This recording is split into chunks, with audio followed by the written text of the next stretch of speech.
Concussions are a big deal. It doesn't matter how old you are, any substantial hit to your head is a big deal. Hey guys, I'm Dr. Joe with Barefoot Rehab, New Jersey's first and only neck and upper back soft tissue specialist. I'm going to spend the next couple of minutes talking to you about concussions, but not only the importance of concussion and concussion protocol, but something that nobody is talking about is the effect that concussions have on our cervical spine. So when you receive a concussion, everyone is always concerned about the brain trauma, rightfully so. After recovery, we tend to go about our normal day like everything is back to normal. Nobody talks about what happens to our neck after the concussion, after you're healed from your concussion. The reason this is important, and I'm talking about it as a neck specialist, Dr. Joe, neck specialist, is that when there's any type of traumatic blow to our head, think about how your neck, I should say, is whipped around. So if you're hit head on, your head whips back. If you're hit from the side, your head whips to the opposite side as well. What is happening to the musculature of your cervical spine?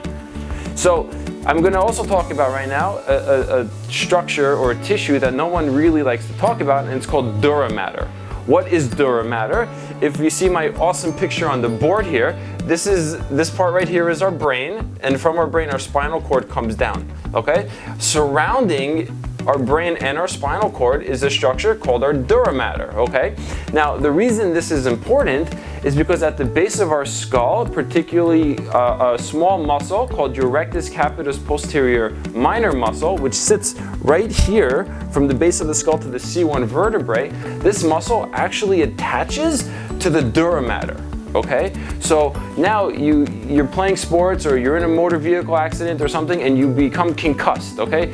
You go through normal concussion protocol and the doctors clear you, okay? So they clear you to play sport, but now you notice that you're having this nagging neck pain that no one seems to be talking about. Why is that? It's because that muscle, the rectus capitis posterior minor muscle, is injured and it's pulling on the dura mater. When there's tension on that dura mater, it can change blood flow to the area, and it could also alter or change the way a nerve is firing at an upper cervical spine.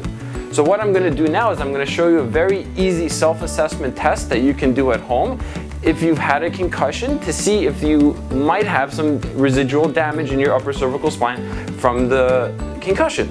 This is called the upper cervical spine flexion test. So if you have been diagnosed with a concussion, or when you were growing up you've never been properly diagnosed with a concussion and you've sustained some type of head trauma, this is a very easy test that you can do at home to see if there was any effect from that head injury on your upper cervical spine. What you're going to do is you're going to put your feet flat against the wall here, your shoulders are going to rest against the wall, and your head, the back of your head is going to rest on the wall as well. From here, you're simply going to just tuck your chin in and you're going to ask yourself, what do I feel? Do I feel pulling? Do I feel tension?